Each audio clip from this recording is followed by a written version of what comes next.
शांति।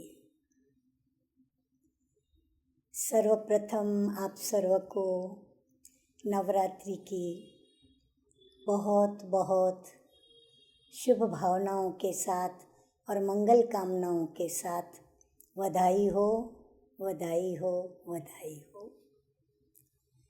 नवरात्रि आती है तो हम सभी के हृदय में, दिल में, मन में उत्साह, उमंग और आनंद छा जाता है। क्यों? क्योंकि यह हमारी इष्ट देवी का विशेष रूप से त्यौहार है और इस त्यौहार पर हम सभी संगठित रूप में मिलते हैं, एक दो के साथ रास रचाते हैं, एक दो को रास रचाने अपने पास आमंत्रित भी करते हैं। हम देवी की स्थापना करते हैं और उस देवी के पूजन, अर्चन और दर्शन के लिए हम देवी भक्तों को और जो देवी भक्त नहीं हैं उन्हें भी देवी के दर्शन कर प्रसन्न होने को और देवी के द्वारा वरदान, आशीर्वाद और मन की इच्छा को पूर्ण करने का निमंत्रण देते हैं।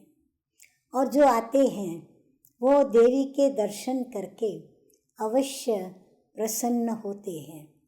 प्रसन्नता के साथ साथ वह उस देवी के आगे अपनी मनोकामना भी अवश्य रखते हैं।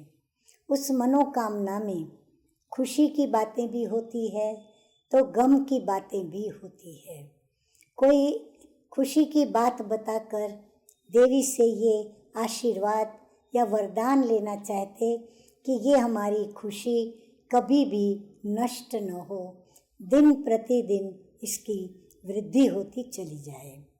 और जो गम लेकर आते हैं या कोई दुख या दर्द लेकर आते हैं तो वह देवी के आगे यह अपनी मजबूरी, अपनी हार, अपनी कमज़ोरी, अपने को शक्तिहीन जो समझते हैं वो देवी के आगे प्रार्थना करते हैं कि हे माँ तू मुझे शक्ति दे, हे माँ मुझे वो ताकत दे, हे माँ मुझे वो बल दे कि मेरे जीवन के अंदर आने वाली समस्याएं, परीक्षाएं, विपरीत परिस्थितियाँ जो मुझे दुखी करती हैं, व्यथित करती हैं, उनके ऊपर मैं विजय प्राप्त कर सकूं।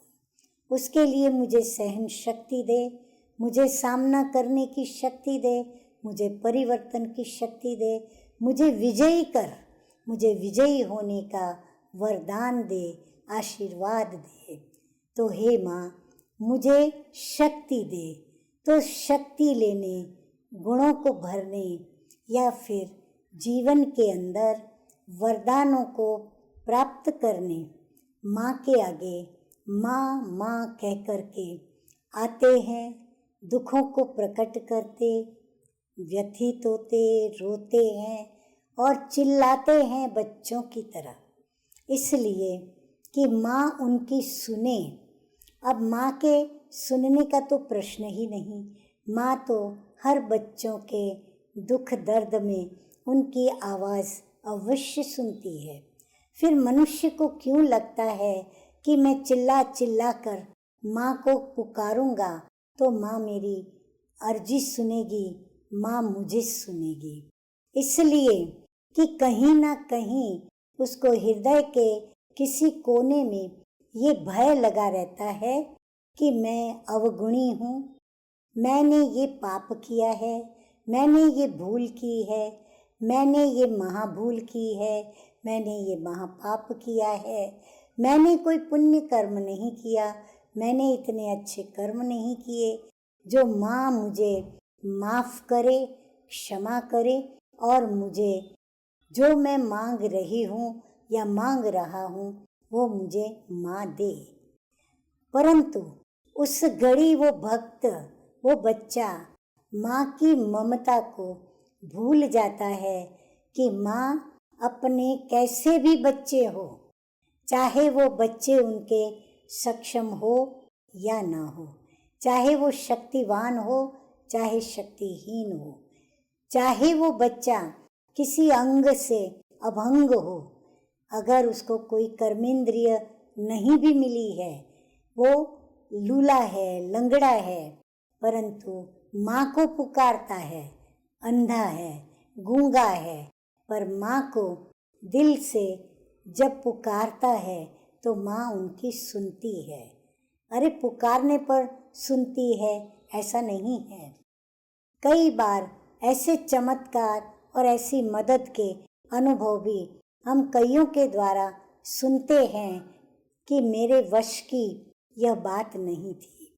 मैंने तो कभी माँ को पुकारा भी नहीं, मैंने भगवान को तब याद भी नहीं किया था, परंतु पता नहीं कैसे मेरे जीवन की ये उलझन सुलझ गई, कैसे मेरी समस्या का समाधान हो गया, कैसे मेरी परिस्थिति बदल गई, मेरे में कैसे परिवर्तन आ गया। किसने किया, कब किया, क्यों हुआ, मुझे भी पता नहीं, परंतु जीवन के अंदर ऐसी जादू की बातें या अचानक की बातें, अच्छी बातें, सकारात्मक बातों का हम अनुभव करते हैं, सुनते हैं, सुनाते भी हैं। तो ये क्या है? ये गुप्त रूप में माँ के आशीर्वाद हैं। ये गुप्त रूप में माँ की हुई भक्ति का फल है। अगर इस जन्म में भक्ति नहीं की तो किसी न किसी जन्म में, पूर्व जन्म में हमारी की हुई भक्ति का फल हमें अभी मिल रहा है।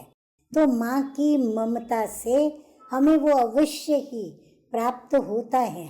और माँ क्षमाशील है, माँ करुणा की देवी होती है, माँ प्रेम का सागर होती है, माँ प्रभु का स्वरूप होती है। इसीलिए हमें माँ से ये सब कुछ प्राप्त होता है और इसीलिए हम सभी अपनी मनोकामना देवी के आगे रखते हैं, माँ के आगे रखकर अपनी मनोकामना को पूर्ण करते हैं। और मनोकामना पूर्ण होते ही हम उल्लास में, हर्ष में, आनंद में आ जाते और हर्षोल्लास में हम रास रचाते। हम जिनसे हमारी रास नहीं मिलती यानी स्वभाव नहीं मिलता, उनसे भी हम स्वभाव मिलाने लगते हैं। जैसे गुजरात में गरबे गाते, डोंका खेलते, तो डोंका खेलते समय उनको डोंके को सामने वाले अपने साथी के साथ मिलाने होते हैं। अगर नहीं मिलाया तो वो हानि पहुंचा सकते हैं, तो हानि न पहुंचे इसीलिए हम रास मिलाते हैं। तो जीवन में भी हम इस बात का अच्छी तरह से ध्यान रखें कि कोई भी हमें हानि पहुंचाए ऐसा कर्म हम उनके प्रति न करें, जो उनको बदला लेने की हमारे लिए भावना प्रकट हो और वो हमसे बदला ले। इसीलिए हम खुद भी अच्छा कर्म करें, उनके प्रति अच्छा सोचें, उनके प्रति अच्छा देखें, उनके प्रति अच्छा सुने, सुनाएं। जब भी मुख से उनका वर्णन करें तो गुणों का वर्णन करें, उनकी अच्छी बातों का वर्णन करें, परंतु हम नकारात्मकता से स्वयं को दूर रखें। हम उस व्यक्ति की नकारात्मकता को न देखें। अगर दिखाई भी पड़ी तो जैसे देखते हुए नहीं देखी, हम उसी ही क्षण उसकी नकारात्मकता को एक बच्चे की तरह निर्दोष भाव से भूल जाएं। ये हम अगर जीवन में धारण कर लें तो माँ तो हमारी है, हमें शक्ति भी देती, हमारे में गुण भी भरती और हमारी सर्व मनोकामनाएं पूर्ण करती। तो क्यों नहीं हम नवरात्रि में अपनी इस दिव्य माँ को, अपनी इष्ट देवी को आवाहन करके अपने घर में उनको बुलाएं, अर्थात इन सर्व सकारात्मकताओं को अपने घर में प्रवेश कराएं। उनके शुभ कदम, हर गुण के कदम हम अपने घर में पद्म की तरह रखाएं और घर में पद्मों की खुशियाँ प्राप्त करें। सब सुखी रहें, आनंदित रहें और हर एक का जीवन बुरे कर्मों से बचा रहे। यही हमारी शुभ भावना और शुभकामना है। खूब अच्छी तरह नवरात्रि मनाइए, अच्छी तरह गरबा रास करिए, अच्छी तरह देवी की आराधना करिए, पूजन करिए, अच्छी तरह मिलिए मिलाइए, अच्छी तरह देवी को भोग लगाइए और स्वयं खाइए, क्योंकि देवी की तो मूर्ति होती है, परंतु ये भोग जब लगता है तो उसका प्रसाद कौन ग्रहण करता है? वो तो हम ही करेंगे। तो इसीलिए अच्छे अच्छे पदार्थ बनाइए और अपने मन को प्रसन्न कीजिए। Om Shanti. Piece of mind channel को लाइक करें, सब्सक्राइब करें और हमारी लेटेस्ट वीडियोस देखने के लिए बेल आइकन को प्रेस करें।